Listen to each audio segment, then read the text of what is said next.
Once the calf lands on the straw, just quickly get your calving aid out of the road so it's not in your way.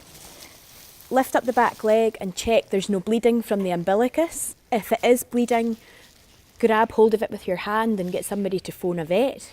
Then get the calf into sternal recumbency, which means you just hook its legs underneath the body so that its lungs can be nice and expanded.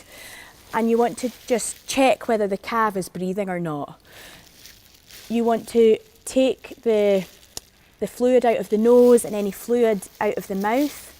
And if you're worried that the calf isn't breathing or there's any fluid in its chest, if you take a bit of straw and just poke it up the calf's nose, that will help stimulate a breath. You can do this with your finger as well.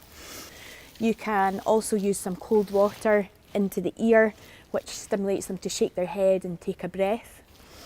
The other thing you can do to stimulate breathing is just rub the calf. So that mimics what the cow would do when they were licking the calf to stimulate the calf to breathe. If you're worried that the calf has got a lot of fluid in its chest, you can pick up the calf by the back legs and hang it over a gate or a wall and allow gravity to let the fluid flow out of the calf's lungs.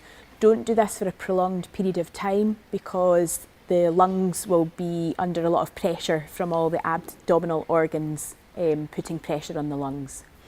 Once you're happy with the calf, then you can go and just check the cow's okay. The first thing to check is that there's not another calf and you've not had a twin pregnancy.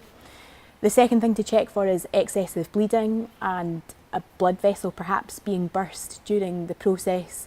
And the third thing to check for is any tears within the vagina or the vulva. So hope you found these videos useful.